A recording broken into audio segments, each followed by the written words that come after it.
Good afternoon or good evening when this video reaches you from Yami B TV. Now, a different topic coming up now, but along the same lines, I'm afraid, criminality.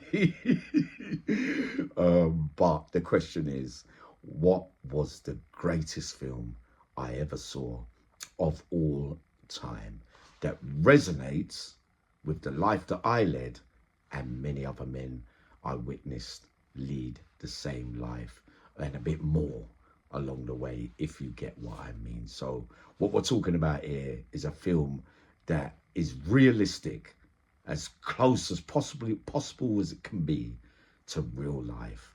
And the film is Once Upon a Time in America, with Robert De Niro in it as Noodles and James Woods and Joe Pesci, I think, and a few others as well. Now, if ever you wanted highlighting to show you what a waste of life crime is, and all the characters that play their part in it, from the real ones to the jealous ones, to the ones that say they're your friends and sell you down the river, to some that say they would do things when it comes to the crunch and they don't, to the ones that stay real to the bitter end.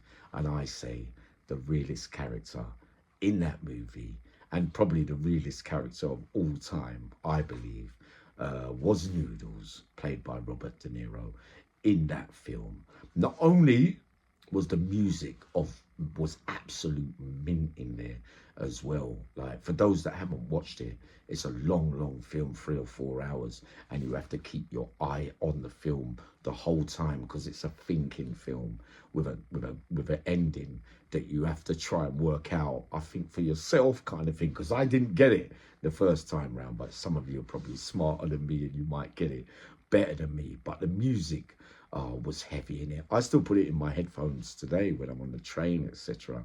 There's the bit where the music comes in where Elizabeth McGovern, whose name's Deborah in the film, right? She's a British actress. I think she's in Gosford Park and one of those British series she plays parts in. But this is probably at the beginning of her career, a British actress in a big American film, right? Elizabeth McGovern. And Robert De Niro, Noodles, loves her right from childhood all the way through to the end of time, if you get what I mean. I loved her dearly. And she was a straight going, she had ambitions to be somebody, to be successful. He used to spy through the door. Her family were Jewish, I think, and they used to have a bar or a restaurant, and she used to do her ballet dancing and that kind of stuff. And Noodles, Robert De Niro as a young boy, always used to be spying on her dancing and that kind of stuff. I could resonate with that because I was a proper little sweet boy when I was younger. But the truth of the whole matter, why this film resonates with me so much, is the characters involved, the jealousy, the friends that say they're your friends and sell you down the river, the friends that say that they got you and they're jealous of who you are and they wish that they were you and they wish they was a nice man like you or as real as you, which I say James Woods turns out to be the snake in there, which along the way many of us have encountered many of those along the life that we led during that life, if you get what I mean, the fake life that I talk about so freely on Yami B TV, that many men that have lived that life, as far as I'm concerned, there's no happy ending. That even Robert De Niro as Noodles ends up in the opium den on his own in the end, smiling to himself, taking a pipe and just lying there on his own, wondering why, how, you know, why is it that people do the things that they do when he kept it real, if you get what I mean.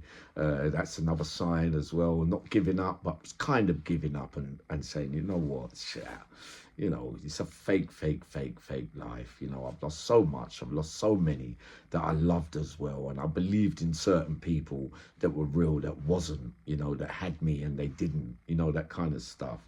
We also resonate with the beginning of the film as well, like as kids, you know, like the environments we grow up in, and you know, the early stages of there's always a a bigger figure, one with the brains, there's one with the brawn, there's the smaller one, and then of course you've always got the bully in the neighbourhood, the one that watches all the kids go out and steal off stalls and off the back of lorries or whatever it was at that what time in life it was, and then they want to come and take your things off you. I think in the film his name was Bugsy as well, and he had the police on side as well, if you get what I mean. So he used to see that little group there, Robert De Niro, James Woods, Babyface, sadly, ends up getting shot by Bugsy as well when he was running away from something, when, you know, like when the bully boy turns up and everybody starts running. I went through that as a little boy as well. There's always one figure, isn't there, in the estates where we grow up, where we think, oh shit, not him, and you want to run because you know what he's going to do to you, so you want to run. But Noodles on this day wasn't having a bar of it. You remember during this film as well, in the early stages, Bugsy comes down this mews and James Woods, and it's just James Woods and Robert De Niro. And Bugsy comes in here, pulls back the thing and says, yeah, what you got? Like he wants to take your things away. James Woods looking to run straight away, shows, but he's meant to be the brains and the bigger figure, like, you know, the one that everybody looks up to because he's always got the ideas of making money and that kind of stuff. But straight away, as Bugsy comes with his bully boy tactics, what does Noodles do? Reaches straight away for his little flick knife. He flicks it out, but obviously he's smaller at that age and still comes on top, gets a beating, runs to Deborah's, Elizabeth McGovern's, knocking on the door. Deborah, I've been hurt, but she's listening at the door. Go away, I'm not listening. I don't want you to be a criminal. I want you to be a decent man. And so they went through that little phase there. And then, of course, the day that sadly Robert De Niro Noodles ends up with a life sentence because getting chased again by bully boy Bugsy, ends up Babyface, the smallest one of the whole crew, ends up being the last one running down the road behind everyone, the slowest. You know, the smallest is always going to be the slowest, and ends up getting shot in his back. And while everybody else is running away, Noodles turns around and says, no, it hurt him so bad that he turns around and he stabs up Bugsy and kills him. Stone dead. He stabs him 1,000,000 times in a rage and ends up going to prison for life for his little friend that he loves so dearly, right? So remember, during this time as well, as young kids, they hit the jackpot. They went on a little mission in the water, and, you know, I think it was bags of salt or something like that, that it could weigh up or weigh down or whatever way. You watch the film yourself, but it was a like £1,000,000 bit of money, if you get what I mean. Something that you create accidentally, and it makes you a lot of money. So they all meet up and they say, right, friends forever, like, you're part, you're this, no matter what, here's the key. If anything ever goes wrong, your money will go here, go there. Everybody shakes hands on it in that little gang, right? So after stabbing Bugsy, he ends up in jail for life, right? So we don't get to see Deborah, Elizabeth McGovern, again, but he dreams about her, thinks about her all day long, which is another thing that, you know, with your first loves, when you go to jail, you lie there. And especially when I was a little kid as well, and I was a sweet boy, and I used to always think, oh, my first love, I wonder what she's doing. I hope to see her again. I can't wait till I get out. He robs his time, right? He comes out, right? Who's waiting at the gate? James Woods. Come on, my boy. And he's got a lady in the back of the car. Come in, jump in. You know, how the game can be, the false game. You know, like a woman, yeah, as soon as you're released, come here. I remember they did it to me when I come out, right? They said, Uncle Yummy, come to the brothel. Come down here. Yeah, you'll like it. It's all right. But the only thing was, when you brought me there, I didn't really take to it, if you get what I mean. Uncle Yummy was made different. You brought me there, but I didn't want to do nothing. So basically I paid the money, or they paid the money for me to have sex with someone, but it didn't really suit well with me, if I'm being honest, right? I got mugged off, but I didn't feel like I got mugged off because I didn't want to have sex with someone that was going to pretend, if you get what I mean. I didn't see what everybody else was seeing, if you get what I mean. So I just sat there for the 20 minutes and a half hour. And when I came out, the big fella came in and he said to me, he goes, "Was you all right? Did you treat him right? Was he all right?" No, he didn't do nothing at all. What? I didn't feel like it, you know what I mean? Because I didn't like it. I didn't like the atmosphere. I didn't like the feel of it all. And it wasn't my kind of style. And it still isn't my kind of style to go and pay for sex, if you get what I mean. But anyway, this was the trappings anyway. James Woods brings him, look, this is where our money's gone from that little adventure that we made when we was little, that kind of stuff. And he brings you to the club. Who turns up? Everybody's there. Noodles, I love you. There's this one and that one. All the gang are still around at that time. Even the lady where you used to remember the cream cakes, if you've watched the film, where if you give her a cream cake, you get some kind of like sex kind of thing, or some feel up kind of thing. Well, I'm sure we all experienced that when we was little in our estates. There was always one girl, not being rude, ladies, but there was always someone that we would want to go to, where when you're growing through adolescence, where you want to feel up a bit of this and feel up a bit of that, had all those trappings of reality things in this film, right? And I'll never forget the day where Noodles bought the cream cake to go and get what he's supposed to get off the lady, but he's sitting on the stairs and she says to him, "Yeah, hold on a minute, my dad's in," or whatever. But he sits on the stairs and he eats the cream cake that was supposed to go to her as the payment to go and get what he wanted. But by the time the door opens, he's at the cream cake. So, when she opens the door, "What, you ready?" "No, no, no, no, no. It's all right. I'll come back another time," kind of thing, like right? So, all right, James Woods, like his character in it, living snake. You're the big man. You put the business together. All right, you've used the money to to everybody's advantage. Everybody's getting a piece of the pie, but you want what Noodles wants, which is his girl, the one that he loves, Elizabeth McGovern, Deborah, in the film, right? Not only do you say you love Noodles and he's your right hand man and that kind of stuff, you also want what he wants, and you don't want him to love Deborah. You want him to love you the way that he loves Deborah, Elizabeth McGovern. So what do you want to do? You're watching out the corner of your eye every move when he sees Elizabeth McGovern, and she approaches him and she says, "Hi, Noodles." Remember, everybody's grown by this time after he's done that sentence as well, right? So she comes, yeah, and he says, "Yeah, 3,000, 4,000 days I thought about you every single day." And she says something or another, but you can see James Wood out the corner of his eye, just watching, you know what I mean? Deep, deep, deep film, you know. And then obviously it turns out that he wants what Robert De Niro desires so much. You know, Robert De Niro does something horrendous in the film.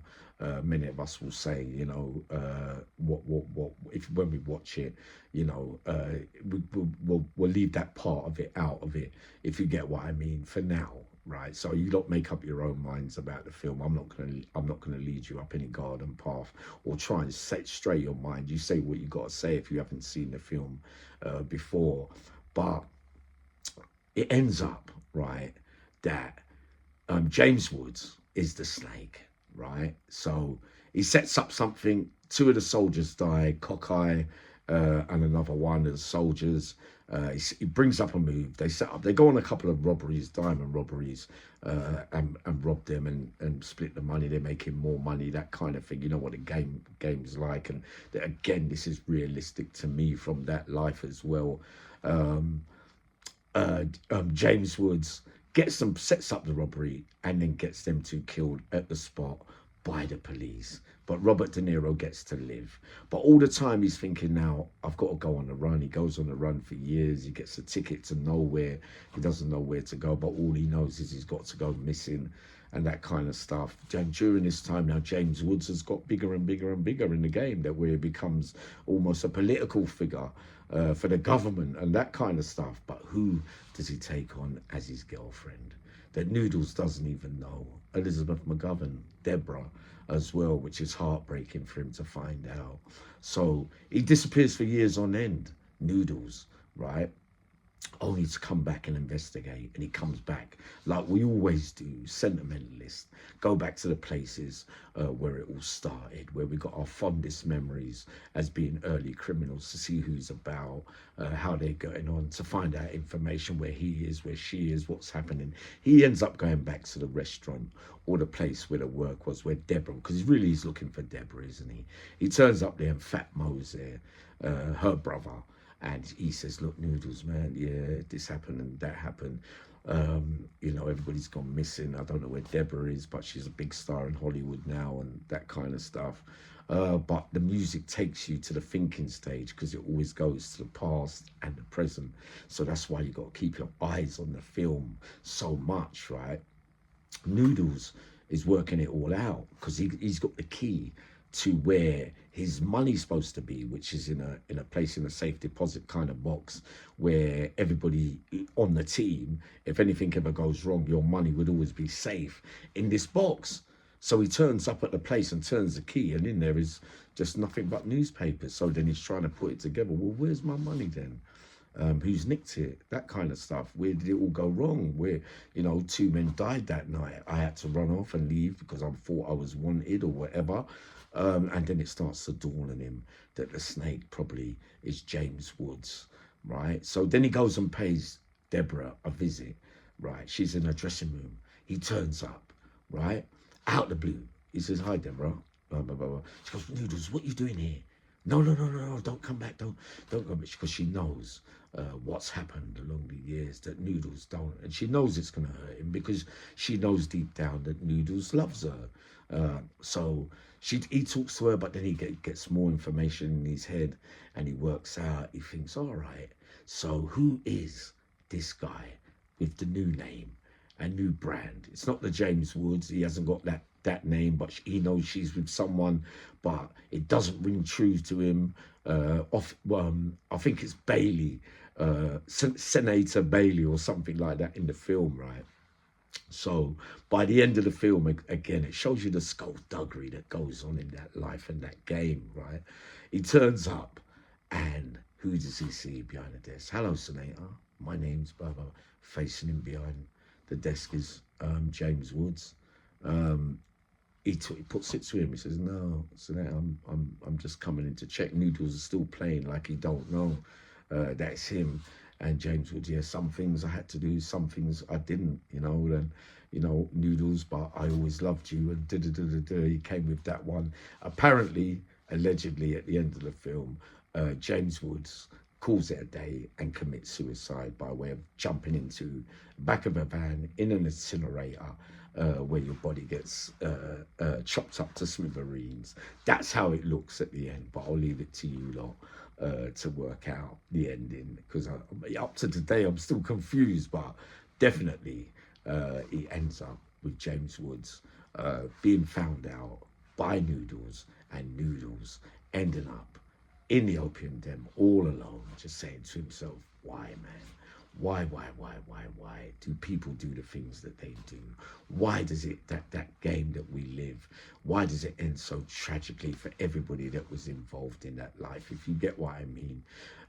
Happy endings, I haven't seen that many, and I say that film highlights to me what that life, in a realistic view, if you ever want to watch a film, watch it all, please, those that haven't, and then tell me what you think. But Uncle Yami says that's the closest you get to all the characters combined together, and what it really means to live that life, and what kind of outcomes can come out of it all.